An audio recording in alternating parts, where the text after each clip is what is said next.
Hi hello, ಎಲ್ರಿಗೂ ನಮಸ್ಕಾರ. News 18 Kannada ಡಿಜಿಟಲ್ಗೆ ಸ್ವಾಗತ. ನಾನು ಸತೀಶ್ ಕನಕಪುರ. ಇತ್ತೀಚೆಗಷ್ಟೇ ಅಂದರೆ ಜನವರಿ 31ನೇ ತಾರೀಕು ಕರ್ನಾಟಕ ಚಲನಚಿತ್ರ ವಾಣಿಜ್ಯ ಮಂಡಳಿ ಅಂದರೆ ಕನ್ನಡ ಚಿತ್ರರಂಗದ ಮಾತೃ ಸಂಸ್ಥೆಯಾದಂಥ ಚಲನಚಿತ್ರ ವಾಣಿಜ್ಯ ಮಂಡಳಿಗೆ ಚುನಾವಣೆ ಆಯಿತು.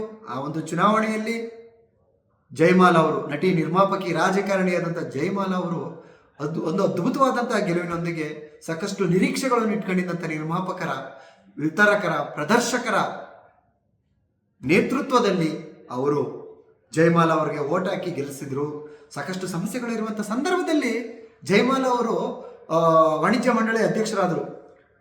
ಎರಡ ಕನ್ನಡ ಚಿತ್ರರಂಗದ ಸಮಸ್ಯೆಗಳನ್ನ ಹೇಳ್ತಾ ಹೋದರೆ, ಒಂದು ಕಡೆ ಕನ್ನಡ ಸಿನಿಮಾಗಳು ಸಾಲು ಸಾಲು ಸೋಲುಗಳು, ಮತ್ತೊಂದು ಕಡೆ ಕನ್ನಡ ಸಿನಿಮಾಗಳಿಗೆ ಥಿಯೇಟರ್ಗಳ ಸಮಸ್ಯೆ, ಥಿಯೇಟರ್ಗಳು ಮುಚ್ತಾ ಇದ್ದಾವೆ, ಮತ್ತೊಂದು ಕಡೆ ಸಬ್ಸಿಡಿ ಹಣ ಸಿಗ್ತಾ ಇಲ್ಲ, ಇನ್ನೊಂದು ಕಡೆ ಸರ್ಕಾರ ರಾಜ್ಯ ಪ್ರಶಸ್ತಿಗಳನ್ನ ಘೋಷಣೆ ಮಾಡ್ತಿಲ್ಲ. ಘೋಷಣೆ ಆದರೂ ಅದು ಪ್ರಶಸ್ತಿ ಪ್ರಧಾನ ಸಮಾರಂಭಗಳು ಏರ್ಪಟ್ಟು 3-4 ವರ್ಷಗಳು ಕಳೆದಿದೆ. ಈ ಎಲ್ಲ ಸಮಸ್ಯೆಗಳಿಗೆ ಸ್ಪಂದಿಸ್ತಾರೆ ಜಯಮಾಲ ಅವರು. ಏನಕ್ಕೆಂದರೆ ರಾಜಕಾರಣಿ ಕೂಡ, ಪ್ರಸ್ತುತ ಕಾಂಗ್ರೆಸ್ ಸರ್ಕಾರ ಇದೆ, ಅವರು ಕೂಡ ಕಾಂಗ್ರೆಸ್ನಲ್ಲಿ MLC ಆಗಿದ್ದಂಥವರು, ಮಂತ್ರಿಯಾಗಿದ್ದಂಥವರು.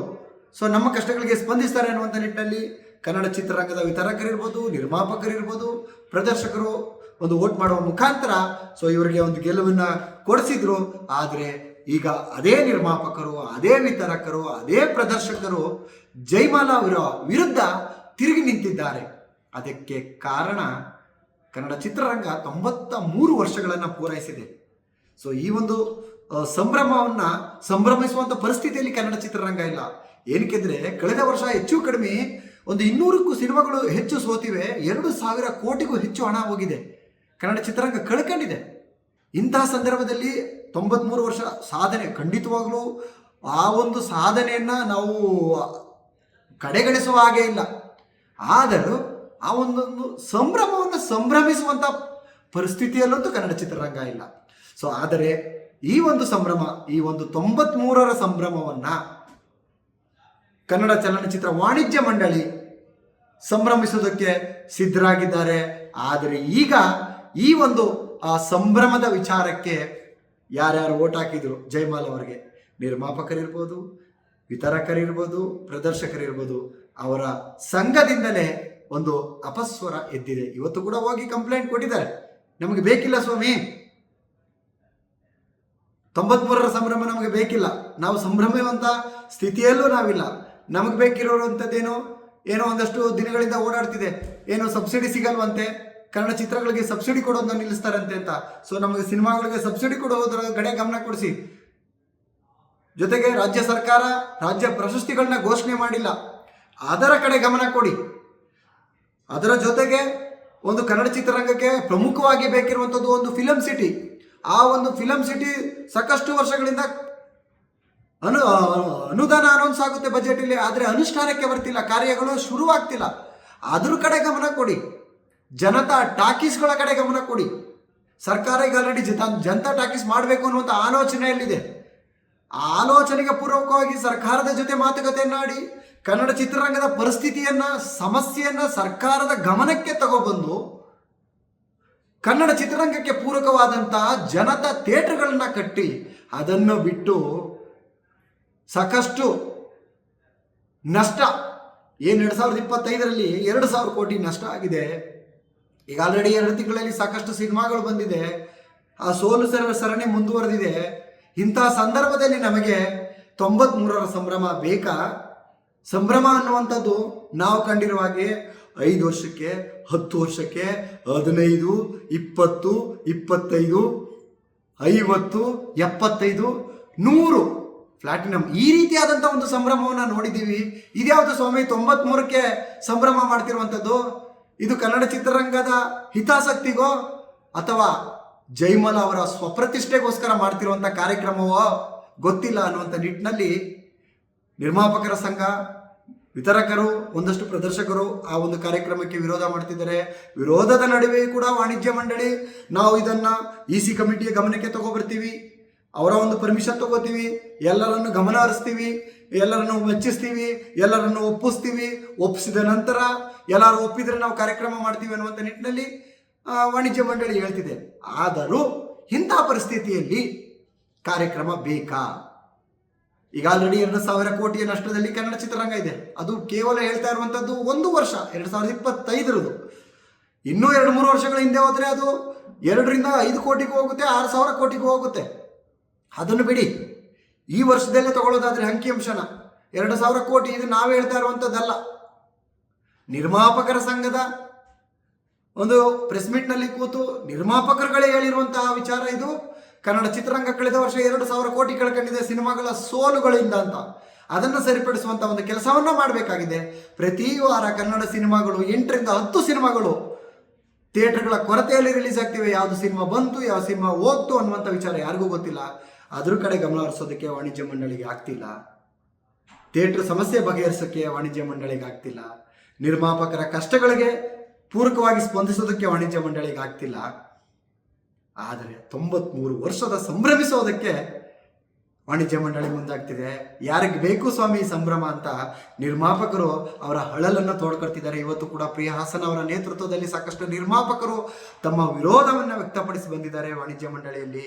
ಇಷ್ಟಾದರೂ ಕೂಡ ಮಾರ್ಚ್ 3ನೇ ತಾರೀಕು ಈ ಒಂದು ಕಾರ್ಯಕ್ರಮ ಮಾಡಲೇಬೇಕನ್ನುವಂಥ ನಿಟ್ಟಿನಲ್ಲಿ ಜಯಮಾಲ ಅವರು ತೆರೆಮರೆಯಲ್ಲಿ ಸಿದ್ಧತೆಗಳನ್ನು ಮಾಡ್ಕೊಳ್ತಿದ್ದಾರೆ ಅನ್ನುವಂಥ ವಿಚಾರ ಕೂಡ ಇರುವಂಥದ್ದು. ಆದರೆ ಈ ವಿರೋಧದ ನಡುವೆ ಯಾರು ಈ ಒಂದು ಕಾರ್ಯಕ್ರಮ ಮಾಡ್ತಾರಾ ಗೊತ್ತಿಲ್ಲ. ಯಾಕಂದರೆ ನಾನು ಆಗಲೇ ಹೇಳಿದಾಗೆ ಸಾಕಷ್ಟು ಸಮಸ್ಯೆಗಳಿದೆ ಕನ್ನಡ ಚಿತ್ರರಂಗಕ್ಕೆ. ಈಗ 1-2 ನಾನು ಆಗಲೇ ಹೇಳಿದಾಗೆ ಮೊದಲಿಗೆ ಇರುವಂಥದ್ದೇ ಥಿಯೇಟರ್ಗಳ ಸಮಸ್ಯೆ. ಸಿನಿಮಾಗಳು ನಿಲ್ತಿಲ್ಲ. ಒಂದು ಕಡೆ ಬೇರೆ ಬೇರೆ ಸಿನಿಮಾಗಳ ದಾಳಿ ನಿರಂತರವಾಗಿದೆ. ಅಣ್ಣವರು ಒಂದು ಡಬ್ಬಿಂಗ್ ಸಿನಿಮಾಗಳ ವಿರೋಧಿಸಿದ್ರು. ಆಗ ಚಿತ್ರರಂಗ ಯಾವ ರೀತಿ ಇತ್ತು. ಈಗ ಕನ್ನಡ ಸಿನಿಮಾದ ಮಾರ್ಕೆಟ್ ಮೀರ್ ಬೆಳೆದಿದೆ. 1,000 ಕೋಟಿ ಸಿನಿಮಾ ಮಾಡ್ತಿದ್ದೀವಿ ನಾವು, ಪ್ಯಾನ್ ಇಂಡಿಯಾ, ಹಾಗೆ ಹೀಗೆ ಅನ್ನುವಂಥ ನಿಟ್ಟಿನಲ್ಲಿ ಕನಸಿನಲ್ಲಿ ಹೋಗ್ತಾ ಇರುವಂಥ ನಿರ್ಮಾಪಕರು ಯಾವ ರೀತಿಯಂಥ ಪೆಟ್ಟುಗಳನ್ನು ತಿಂತಿದ್ದಾರೆ ಎಲ್ರಿಗೂ ಕೂಡ ಗೊತ್ತಿರುವಂಥದ್ದು. ಇಂತಹ ಪರಿಸ್ಥಿತಿಯಲ್ಲಿ ವಾಣಿಜ್ಯ ಮಂಡಳಿಯ ಜವಾಬ್ದಾರಿಗಳು ತುಂಬ ಜಾಸ್ತಿ ಇವೆ. ಸೊ ಆ ಒಂದು ಜವಾಬ್ದಾರಿಗಳಿಗೆ ಪೂರಕವಾಗಿ ನೂತನ ಅಧ್ಯಕ್ಷರಾದಂತಹ ಜಯಮಾಲ ಅವರು ಈ ವಿರೋಧದ ನಡುವೆ ಯಾವ ರೀತಿ ನಿರ್ಮಾಪಕರಿರ್ಬೋದು, ಪ್ರದರ್ಶಕರಿರ್ಬೋದು ಮತ್ತು ವಿತರಕರುಗಳನ್ನು ಒಂದುಗೂಡಿಸಿ ಅವರನ್ನು ಮನವೊಲಿಸಿ ಒಂದು ಕಾರ್ಯಕ್ರಮವನ್ನು ಮಾಡ್ತಾರಾ, ಅಥವಾ ಕಾರ್ಯಕ್ರಮವನ್ನು ಕೈಬಿಟ್ಟು ಕನ್ನಡ ಚಿತ್ರರಂಗಕ್ಕೆ ಇರುವಂಥ ಸಮಸ್ಯೆಗಳಾದ ಥಿಯೇಟರ್ ಸಮಸ್ಯೆ ಇರ್ಬೋದು, ಸಬ್ಸಿಡಿ ಸಿಗ್ತಾ ಇಲ್ಲ, ಸಬ್ಸಿಡಿ ಬಂದರೂ ಕೂಡ ಇನ್ ಟೈಮಿಗೆ ಬರ್ತಿಲ್ಲ, ರಾಜ್ಯ ಪ್ರಶಸ್ತಿಗಳು ಬರ್ತಿಲ್ಲ, ಒಳ್ಳೊಳ್ಳೆ ಸಿನಿಮಾಗಳಿಗೆ ಪ್ರಶಸ್ತಿಗಳು ಕೊಟ್ಟಿದ್ದೆ ಆದರೆ ಒಂದು ಸಿನಿಮಾಗಳಿಗೆ ಒಂದು ಜೋಶ್ ಬರುತ್ತೆ, ಒಂದು ಒಳ್ಳೊಳ್ಳೆ ಕಾಂಟೆಂಟ್ ಸಿನಿಮಾಗಳು ಬರ್ತವೆ. ಈ ರೀತಿಯಾದಂಥ ಕೆಲಸವನ್ನು ಮಾಡಬೇಕು, ಆ ಕೆಲಸಗಳು ಆಗ್ತಿಲ್ಲ. ಇಂತಹ ಕೆಲಸಗಳ ಕಡೆ ಜಯಮಾಲ್ ಅವರು ಗಮನ ಕೊಡಲಿ ಎನ್ನುವಂಥ ನಿಟ್ಟಿನಲ್ಲಿ ನಿರ್ಮಾಪಕರುಗಳು ಒಂದಷ್ಟು ಜನ ತಮ್ಮ ನೋವನ್ನು, ತಮ್ಮ ಆಕ್ರೋಶವನ್ನು ವ್ಯಕ್ತಪಡಿಸ್ತಿದ್ದಾರೆ. ಸೊ ಇದರ ನಡುವೆ ಕೂಡ ಮಾರ್ಚ್ 3ನೇ ತಾರೀಕು 92 ವರ್ಷಗಳ ಸಂಭ್ರಮವನ್ನು ಮಾಡೋದಕ್ಕೆ ಪ್ರಯತ್ನ ಪಡ್ತಿದ್ದಾರೆ ಎನ್ನುವಂಥ ವಿಚಾರ ಇದೆ. ಸೊ ಅದೇನಾಗುತ್ತೋ ಗೊತ್ತಿಲ್ಲ. ಇದೆಲ್ಲವನ್ನು ಹೊರತುಪಡಿಸಿ ನಾವೊಬ್ಬ ಸಿನಿಮಾ ಪತ್ರಕರ್ತರಾಗಿ ನಾವು ಕೂಡ ಹೇಳೋದಾದರೆ ನಿಜವಾಗಲೂ ಕೂಡ 93ರ ಸಂಭ್ರಮ ಕನ್ನಡ ಚಿತ್ರರಂಗಕ್ಕೆ ಸದ್ಯದ ಪರಿಸ್ಥಿತಿಗಂತೂ ಬೇಡ. ಕಾರಣ ಈಗ ಆಲ್ರೆಡಿ ನಾನು ಹೇಳಿರುವಂಥದ್ದು, ಸಾಕಷ್ಟು ಸಮಸ್ಯೆಗಳಿದೆ.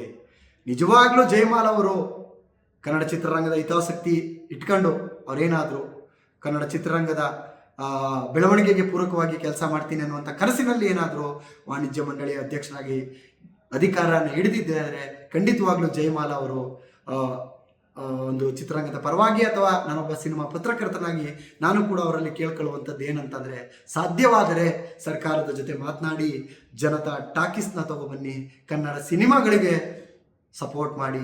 ನಿಮ್ಮನ್ನ ನಿಜವಾಗ್ಲೂ ಕೂಡ ಕನ್ನಡ ಚಿತ್ರರಂಗ ಈ ಒಂದು 93 ವರ್ಷದ ಸಂಭ್ರಮದಲ್ಲಿ ಜಯಮಾಲ್ ಅವರು ಒಳ್ಳೆ ಕೆಲಸ ಮಾಡಿದ್ರು ಅಂತ ಒಂದು ನೆನಪಿನಲ್ಲಿ ಉಳಿಯುವಂಥ ಕೆಲಸ ಆಗುತ್ತೆ. ರಾಜ್ಯ ಸರ್ಕಾರದ ಜೊತೆ ಮಾತನಾಡಿ ಒಂದು 100-150 ಸಿನಿಮಾಗಳಿಗೆ ಕೊಡ್ತಿರುವಂಥ ಸಬ್ಸಿಡಿಯನ್ನು 200 ಸಿನಿಮಾಗಳಿಗೆ ಕೊಡಿಸುವಂಥ ಒಂದು ಕೆಲಸ ಮಾಡಿ. ನಿಜವಾಗ್ಲೂ ಕೂಡ ನಿರ್ಮಾಪಕರ ಸಂಕಷ್ಟಕ್ಕೆ ನೀವು ನೆರವು ನೀಡಿದಾಗುತ್ತೆ.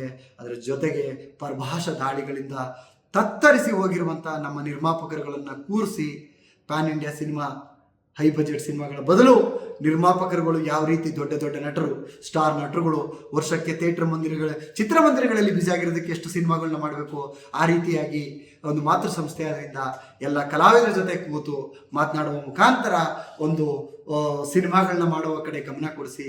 ನಿಜವಾಗ್ಲೂ ಕೂಡ ಅದು ನಿಮಗೆ ಒಂದು ಶ್ರೇಯಸ್ಸನ್ನು ಕೊಡುತ್ತೆ. ಕನ್ನಡ ಚಿತ್ರರಂಗಕ್ಕೆ ನೀವು ಮಾಡಿರುವಂಥ ಒಂದು ಒಳ್ಳೆ ಕೆಲಸ ಆಗುತ್ತೆ. ಸೊ ಇದೆಲ್ಲದರ ನಡುವೆಯೂ ಒಂದು ವೇಳೆ ಆ ಕಾರ್ಯಕ್ರಮ ಮಾಡಲೇಬೇಕು ಅಂದ್ರೂ ಕೂಡ ಕೋಟ್ಯಾಂತರ ರೂಪಾಯಿ ದುಡ್ಡು ಬೇಕಾಗುತ್ತೆ. ಈ ಒಂದು ಕಾರ್ಯಕ್ರಮ ಮಾಡಬೇಕಾದ್ರೆ ಒಂದು 5 ರಿಂದ 10 ಕೋಟಿ ಅಂತೂ ಮಿನಿಮಮ್ 2 ಕೋಟಿ ಅಂತೂ ಬೇಕಾಗುತ್ತೆ. ಆ 2 ಕೋಟಿ ಹಣ ನಿರ್ಮಾಪಕರ ಸಮಯದಲ್ಲಿ ಈ ಪೋಲ್ ಮಾಡೋದು ಬೇಡ ಅಂತ ನಿರ್ಮಾಪಕರು ಕೇಳ್ಕೊತಿದ್ದಾರೆ. ಅದ್ರ ಜೊತೆಗೆ ನಾವು ಕೇಳ್ಕೊತಾ ಇದ್ದೀವಿ. ಈ ಒಂದು ಕಾರ್ಯಕ್ರಮ 100 ವರ್ಷ ಕನ್ನಡ ಚಿತ್ರರಂಗ ಪೂರೈಸೇ ಆಗುತ್ತೆ. 93 ವರ್ಷ ಪೂರೈಸಿರೋದು 7 ವರ್ಷ ಪೂರೈಸುತ್ತೆ. ಸೊ ಆಗ್ಲೂ ಕೂಡ ನೀವು ಚುನಾವಣೆಗೆ ಸ್ಪರ್ಧಿಸ್ಬೋದು, ಆಗ್ಲೂ ಕೂಡ ನೀವೇ ಅಧ್ಯಕ್ಷರಾಗಿ, ಆಗ ಇಡೀ ಭಾರತೀಯ ಚಿತ್ರರಂಗವೇ ತಿರುಗಿ ನೋಡುವಂತಹ ಒಂದು ಕಾರ್ಯಕ್ರಮವನ್ನು ಮಾಡಿ ಕನ್ನಡ ಚಿತ್ರರಂಗಕ್ಕೆ ಶ್ರಮಿಸಿರುವಂತಹ ನಟರಿರ್ಬೋದು, ನಟಿಯರು, ನಿರ್ದೇಶಕರು, ತಂತ್ರಜ್ಞರು, ಕಾರ್ಮಿಕರನ್ನು ಕೂಡ ಗೌರವಿಸಿ, ಆಗ ನಿಮ್ಮ ಗೌರವ ಕೂಡ ಹೆಚ್ಚುತ್ತೆ. ಸೊ ಇದರ ನಡುವೆ ಈ ಒಂದು ಕಾರ್ಯಕ್ರಮ ವಿರೋಧ ಅಂತೂ ಹೆಚ್ಚಾಗಿದೆ. ಈ ವಿರೋಧದ ನಡುವೆ ಜಯಮಾಲ್ ಅವರು ಈ ಒಂದು ಕಾರ್ಯಕ್ರಮವನ್ನು ಸ್ವಪ್ರತಿಷ್ಠೆಯಾಗಿ ಮಾಡ್ತಾರಾ ಅಥವಾ ಚಿತ್ರರಂಗದ ಹಿತಾಸಕ್ತಿಗೋಸ್ಕರ ಕಾರ್ಯಕ್ರಮವನ್ನು ಕೈ ಬಿಡ್ತಾರಾ ಕಾದು ನೋಡಬೇಕಿದೆ. ಇದು ಇವತ್ತಿನ ನಮ್ಮ ಒಂದು ಡಿಜಿಟಲ್ ಕಾಂಟೆಂಟ್ ಆಗಿತ್ತು. ನಾಳೆ ಕೂಡ ಇದೇ ಥರದ ಒಂದು ಸಿನಿಮಾ ಕ್ಷೇತ್ರದ ಸಮಾಚಾರ ಹೊತ್ತು ಬರ್ತೀನಿ. ಅಲ್ಲಿ ತನಕ ನೋಡ್ತಾ ಇರಿ ನ್ಯೂಸ್ 18 ಕನ್ನಡ. ಜಾಲ ನಮ್ಮದು, ಬಲ ನಿಮ್ಮದು. ನಿರ್ಭೀತ, ನಿಷ್ಪಕ್ಷಪಾತ, ವಿಶ್ವಾಸಾರ್ಹ ಸುದ್ದಿಗಳಿಗೆ ಮತ್ತೊಂದು ಹೆಸರಾಗಿರೋ ನ್ಯೂಸ್ 18 ಕನ್ನಡ ಈಗ ಆಪ್ನಲ್ಲೂ ಲಭ್ಯ ಇದೆ. ದಯವಿಟ್ಟು ಇಲ್ಲಿರೋ QR ಕೋಡ್ ಅನ್ನ ಸ್ಕ್ಯಾನ್ ಮಾಡಿಕೊಂಡು ಆಪ್ ಡೌನ್ಲೋಡ್ ಮಾಡೋದಕ್ಕೆ ಮರಿಬೇಡಿ. ನಿಮ್ಮ ಬೆಂಬಲ ಹೀಗೆ ಸದಾ ನಮ್ಮೊಂದಿಗಿರಲಿ. ಧನ್ಯವಾದ.